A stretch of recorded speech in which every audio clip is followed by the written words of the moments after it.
Ćao, ja sam Bojan iz agencije Pioniri Communication, ovo je moja sova, mi ćemo vam zajedno objasniti, pokušati da objasnimo na koji način je moguće pobediti u 2020. godini, iako je ona krenula na način na koji je krenula. Zato bih počeo samo predstavljanje i ovu prezentaciju sa jednim citatom koji sam čuo skoro, a to je da je istraživanje formalizovana radoznalost. I pošto ja dolazim iz kreativnog dela Pionira, meni mnogo znači taj citat iz razloga zato što je kreativnost zapravo radoznalost, a mi sa druge strane imamo neka istraživanja koje možemo da koristimo, koje su formalne verzije tih radoznalosti.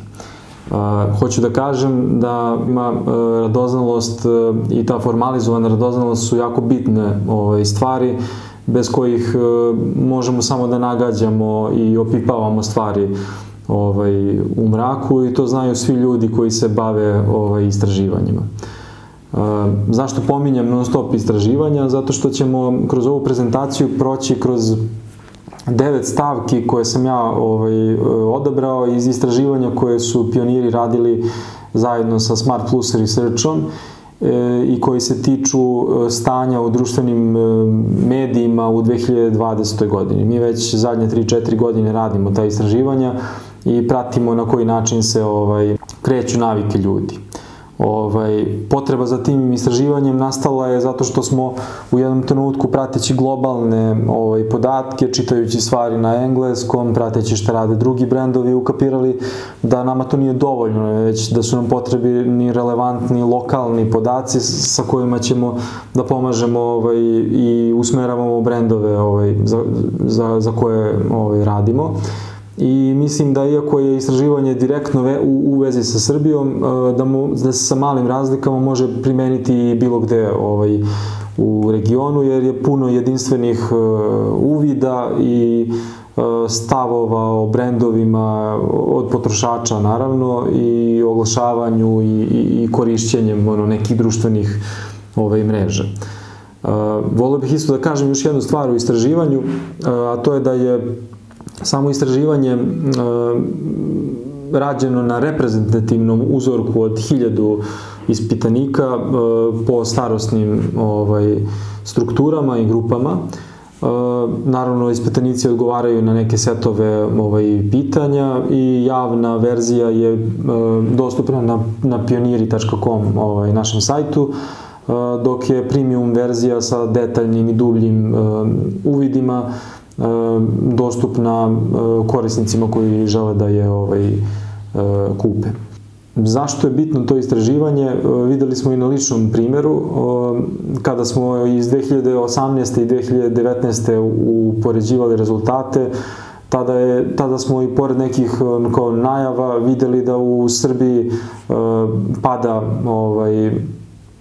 procenat ljudi koji često koriste društvenu mrežu Facebook, da na uštrb tog Facebooka raste broj korisnika Instagrama, da raste broj ljudi koji koriste Snapchat i da se prvi put u 2018.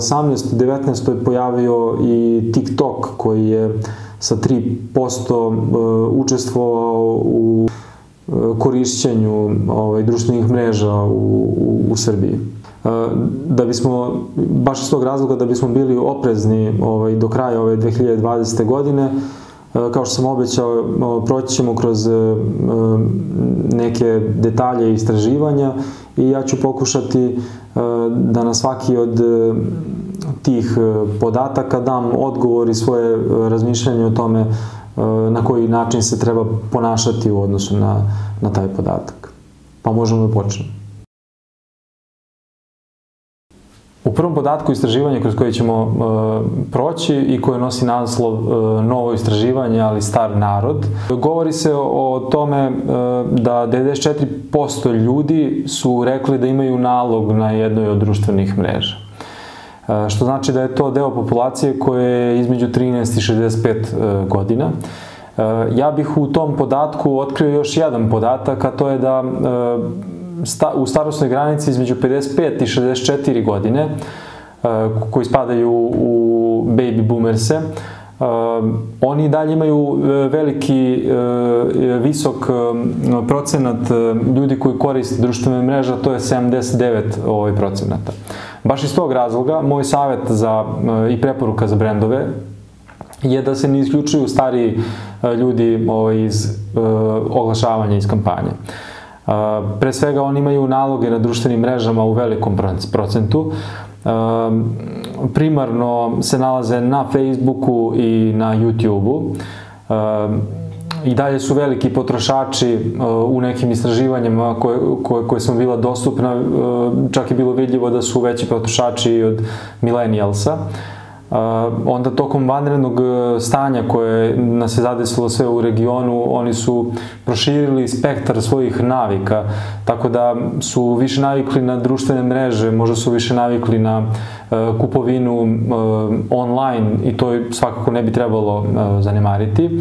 I rekao bih još jedan podatak i sa time završio sa savjetima za prvo istraživanje, a to je da oni prema našem istraživanju imaju najmanji otpor prema reklamama. Tako da 16% njih je odgovorilo da ne bi kliknulo na neku reklamu, što je mnogo manji procenat nego što bi to uradili millennialsi. Druga stavka iz istraživanja, naslov biraj mreže koje leže. U toj stavci postoje podaci o korišćenju društvenih mreža različitih i pred njima naravno prednjači Facebook, odmah za njim je Instagram i YouTube. Ta tendencija rasta korišćenja društvenih mreža se nastavlja, pa su se tu umešali TikTok i Snapchat. Ove godine prvi put se pojavljuje i Reddit sa 4% ispitanika koji ga koriste i ta lista uopšte nije mala i produžava se iz godine u godinu i na taj način raste, a mreže nekako ne umiru i ne prestaju da postoje. Pa samim tim se i dešavaju migracije sa društvenih mreža na druge društvene mreže, i ako Facebook danas možemo da okarakterišemo kao prevaziđen, možemo isto da kažemo za sledeću društvenu mrežu da će doživjeti možda istu sudbinu. U suštini samo su se promenili načini na koji ljudi koriste društvene mreže i količinu pažnje koji ih posvećuju i zbog toga bih dao sledeće preporuke za brendove. Moramo se fokusirati na određene društvene mreže. Ako ih imamo previše, moramo ih skratiti, optimizovati.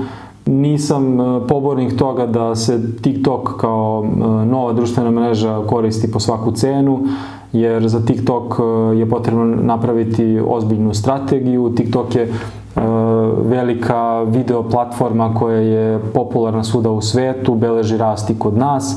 Za početak bih predložio da se koristi eksperimentalno kroz oglase i kroz korišćenje influencera koji su jako popularni na toj mreži. Također bih savjetao da adaptiramo i da ponavljamo story sadržaj. I dao bih jedan primjer na kraju. Spotify je stvari, na primjer, pogledao iz nekog drugog ugla. On nije birao mrežu koja mu leži, on je izabrao stvar sa mreža, to jest izabrao je jedan trend koji se tada dešavao i danas se dešava, mimovi su kao uvek trend, i uzeo je tu popularnu stvar sa interneta i odlučio da je postavio u offline svetu.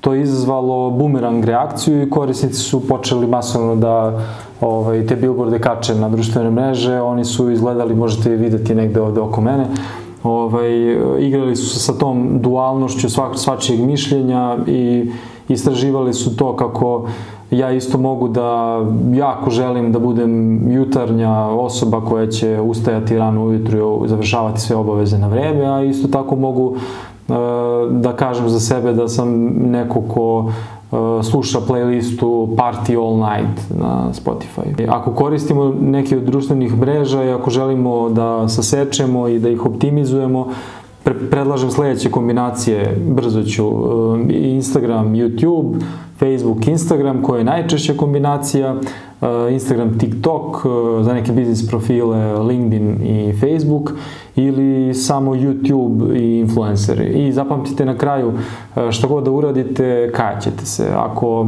uzmete previše društvenih mreža da ih koristite, a nemate resurse, kajaćete se. Ako uzmete premalo društvenih mreža i imate još resursa, kajaćete se. U trećem delu istraživanja, koje se zove Budi deo zabave, iz jednostavnih informacija u kojima mi pitamo ljude zbog čega koriste društvene mreže, uvek se ponavlja ta tendencija da je to uvek ili zbog povezivanja sa prijateljima ili zbog međusobnog dopisivanja ili jednostavno zbog zabave. Mogu tu mnogi da se nađu u čudu i da kažu kako to, mi pravimo komunikaciju, mi smo brendovi, mi dajemo ono o čemu se priča, ali to u većini slučajeva nije tačno, zato što brendovi u ovom slučaju bi trebalo da okupljaju ta neka brend plemena, da ispituju svoju publiku na društvenim mrežama i da budu jako dostupni za razgovor. Neke moje preporuke za brendove bi bile da nije zabavno ako nisi zabavan, da ljudi sve više dolaze na društvene mreže umesto na Google da pretražuju stvari, da svaki brend može da pretvori svoj nastup na društvenim mrežama u neki od razloga zbog čega se ljudi nalaze na njemu, pa ako je to zato što neko želi da komunicira, onda mu vi učinite taj kontakt zabavnijim, ili ako neko želi da dobija informacije o određenim temama, vi kao brend morate da mu pružite, ili ako mu jednostavno dosadno, budite tu za njega, komunicirajte sa njim i postanite možda njegov izvor zabave zbog koga će se uvek vraćati. Sa druge strane, možemo napraviti masu gifova, Instagram efekata, filtera, Facebook grupa koji će okupljati ljude na jednom mestu i koji će se koristiti i kada brend aktivno nije tu. Jedan od omiljenih postova objavljen je na Guarani, koji u potpunosti pokazuje primer možda malo na drastičan način, ali na Guarani smo se dosta puta suočavali sa komentarima da je Guarana otrov, da zaposlimo nekog duhovitijeg, da nam je marketing nula, ili na primjer bila su pitanja kao čime se vi drogirate i tako dalje. Mi smo to nazvali kao Guarana Troll Starter Pack. Klijent je to odobrio i mi smo postavili. Da bismo izbjegli onu prethodnu stavku da moramo svi da budemo svuda i da bismo se što više optimizovali, mislim da je četvrti deo koji predstavljam u istraživanjima, prilagodljiv sadržaj, nešto što će vas posebno zanimati. Kada smo pitali ispitanike koliko često proveravaju nalog na društvenim mrežama, oni su 1/3 ljudi odgovorila da koriste društvene mreže između 1 do 4 sata. Tako da subjektivan osjećaj da smo mi u stvari jako često online postaje opravdan i zbog toga nam je potreban prilagodljiv sadržaj, pogotovo zato što regionalno spadamo u red vrlo intenzivnih konzumenata društvenih mreža. Savet brendovima na društvenim mrežama je da uštede i prilagode svoj sadržaj, tako da adaptacija na sve različite kanale koje imaju dolazi u obzir. Pa, na primjer, ko radije sluša podcaste, on će slušati podcaste, ali taj podcast može da bude i video sadržaj na YouTube-u, može da se tu čuje i zvuk, ako je na Facebooku mogu se dodati titlovi, ako treba da se prepriča može se adaptirati na Instagram storije i tako dalje. Treba imati u obzir isto uzeti podatak da 85% ljudi Facebook gleda bez zvuka, dok Instagram storije 60% ljudi gleda sa uključenim zvukom, tako da je jasno gde je potrebno ići ako neki brend želi da ga čuju. Jedan primer strani, kompanija Casper koja je Sleep Channel na različitim muzičkim i video platformama, svoj sadržaj deli po epizodama. Pa, na primer, u epizode podeli na Spotify-u, YouTube-u i Instagram TV-u, ali takođe promoviše i svoje teasere na ostalim društvenim mrežama, pa su tu i Facebook, Instagram i Twitter. Sad bi neko rekao, pa ovo se protivi sa onom prethodnom stavkom koju smo savjetovali da se te mreže optimizuju. Da, ali moguće imati toliko društvenih mreža ako je sadržaj koji se deli na njima prilagodljiv. I zbog toga savjet svim brendovima je da uštede i prilagode sadržaj na više različitih društvenih mreža koliko god su to u mogućnosti. Peto otkriće pod naslovom Story format nije za svakoga. Meni je stvarno bilo otkriće kada sam ukapirao da su i feed postovi dalje jako gledaniji od storija. Ako se uzmu demografske razlike, naravno mlađa ciljna grupa starosti od 13 do 24 godine, kod njih je format story daleko popularniji, seže čak do 70%, ali mladi su na storijima, ostali su na feedu, tako kaže istraživanje. Ono što bi bila moja preporuka za brendove u vezi sa ovim podatkom je da čak ni story format, iako je sad trenutno popularan i bit će popularniji zato što napreduje i sve postoje više opcija, nije ni on nastao preko noći. Ako ćemo da se setimo, on je negde nastajao neke 3 godine dok skroz se nije prihvatio. Prvo ga je uveo Snapchat 2013. pa onda ga je prepoznao Instagram 2016. pa je posle toga ga preuzeo čitav set Facebookovih aplikacija, WhatsApp, Facebook, Messenger, pa ga je onda prepoznao i Skype i na kraju 2017. godine ga je prisvojio i YouTube.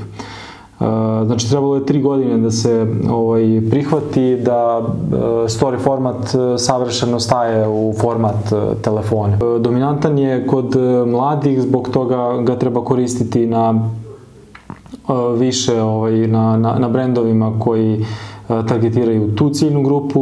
On se više razvija i postiče na interakciju.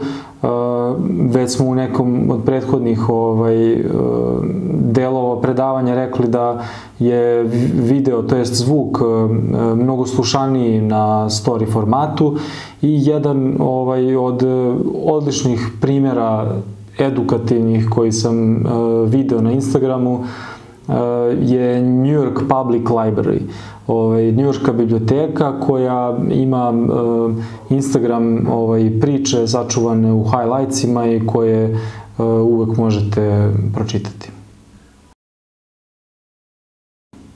Isprovociran ovim istraživanjem, odnosno pitanjem da li jasno prepoznajete reklame na Instagramu, gde su ljudi u velikoj većini odgovorili da, naravno da prepoznajemo reklame na Instagramu, to je reklama, to je sponzorisana objava.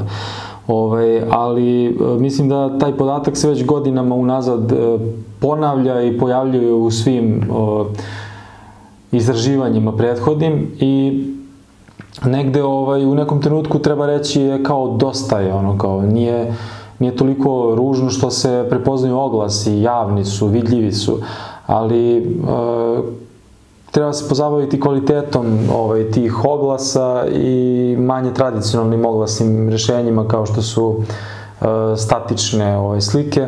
Zbog toga bih brendovima preporučio video oglase i uložiti u kratak set video oglasa u nekoj kampanji. Svakako postoji prezasićenost oglasima i na svetskom nivou i potreba nam je odmor od prebrendiranog sveta, u svet koji sam sebe brendira i zbog toga smo i došli do dela naslova ovog dela prezentacije Pop kultura, baš iz jednog dobrog primjera koji je Kentucky Fried Chicken uradio zajedno sa Spotifyem. Oni su napravili playlistu od 46 pesama na Spotifyu u kojima se pominje KFC.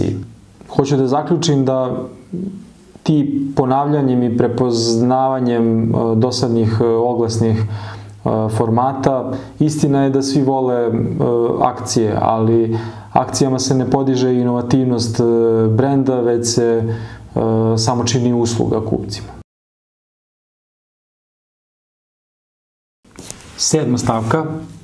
Sada bih malo dublje ušao u oglašavanje, ne toliko duboko, samo bih izašao sa par saveta, baš zbog toga, zbog nekoliko stvari koje je narod rekao u istraživanju. Pa, da li verujete reklamama na internetu? Naravno da je odgovor u malom procentu da veruju, da je u većem procentu da ne veruju ili da veruju samo brendovima i reklamama koje poznaju. Zbog toga je najsigurnija karta za osvajanje nekog korisnika upravo i osvajanje korisnikovog poverenja kroz plasiranje relevantne poruke. Te relevantne poruke nije tajna. Plasiraju se na način kada brendovi ne nagađaju, već koriste podatke u svojim kampanjama. Što se zovu data-driven kampanje. Preko kog uređaja najčešće pristupate internetu, možemo slobodno reći u nekoj skorijoj budućnosti da će ovo pitanje postati suvišno i da ćemo retko nailaziti na računare kao neka sredstva koja su toliko intuitivna za korišćenje interneta što se tiče dnevnih stvari. Baš iz tog razloga savet za oglašavanje koristiti dynamic ads-e. Direktno napraviti skup proizvoda koji su nekome u tom trenutku najpotrebniji i dostupni su samo kod nas i oglašavajte ih. Znači, zaključak, najgora stvar koju možete da uradite za svoj brend je da prestanete sa oglašavanjem ili da reklamne poruke koje oglašavate ne budu relevantne za vašu ciljnu grupu. 8. stavka. I jedini razlog zašto user-generated content pominjem kao jedno rešenje da se pokaže neki društveni dokaz ili da se napravi društvena potvrda da je neki proizvod dobar, je zato što u istraživanju pitanje koje se odnosilo na to da li verujete preporukama ljudi koje pratite na društvenim mrežama, ne poznajete ih lično, odnosno influencerima, uglavnom ne verujem bio je najmasovniji odgovor. Tako da influenceri u proteklih godinu dana nisu ni razočarali ni oduševili korisnike. Njihovim preporukama se niti veruje, niti se ne veruje, što ne znači da sponzorisani sadržaj nema uticaj na kupovinu. Iz ovih podataka možemo zaključiti da neka zlatna sredina između kontenta koji generišu sami korisnici i kontenta koji prave influenceri je možda najbolja opcija. Tražiti feedback, pitati pitanja iz istog razloga zašto ljudi dolaze na neke forume da vide iskustva ljudi koji su bili u sličnim situacijama, iz istog razloga veruju i iskustvima koje brendovi podele, a da su neki drugi korisnici imali sa njihovim proizvodom.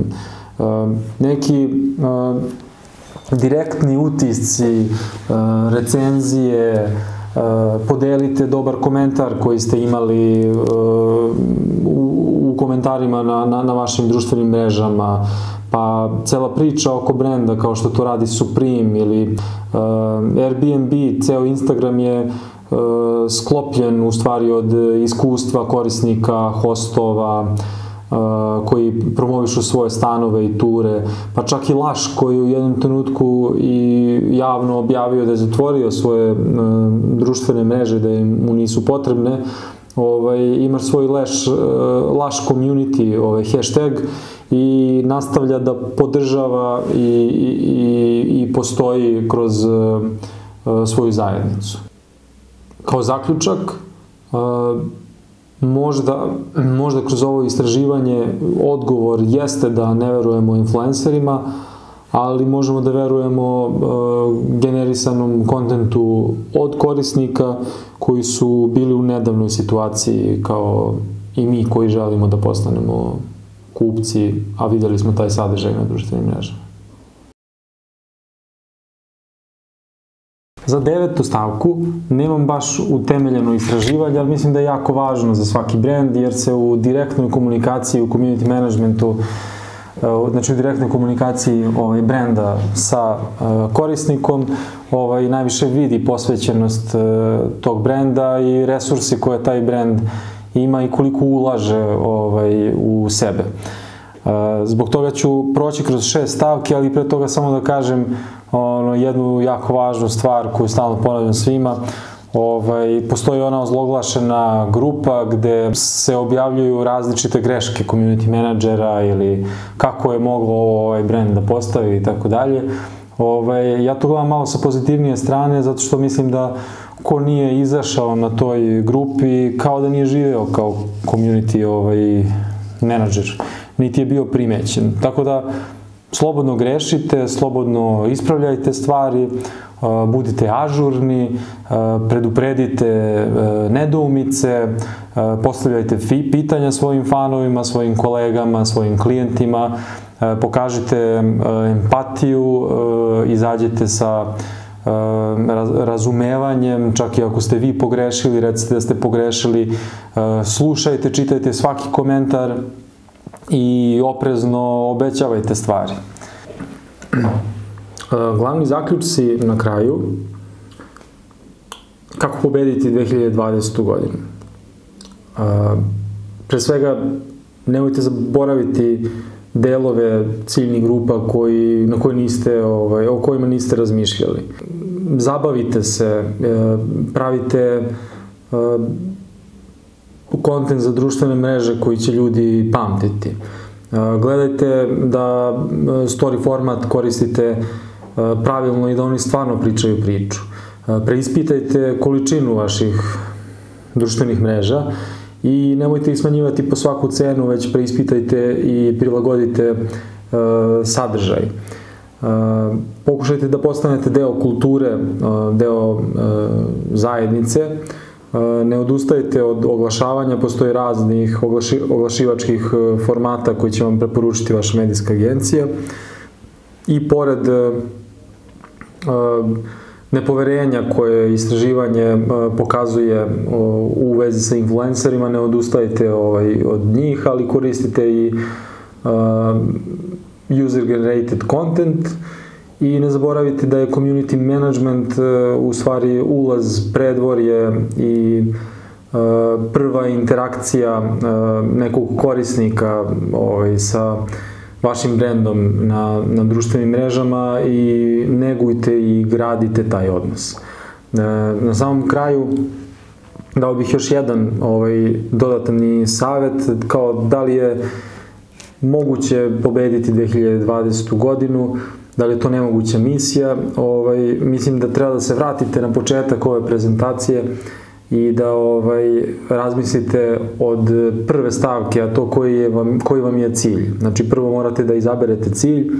Neki od ciljeva mogu da budu podizanje online kupovine, može da bude savršeno slanje newslettera, može da bude želim da imam više klikova na svom sajtu, želim više video pregleda ili bolju social media interakciju. Razmislite dobro o cilju i idite ka njemu kroz neke od ovih stavka koje sam pokušao da vam prenesem.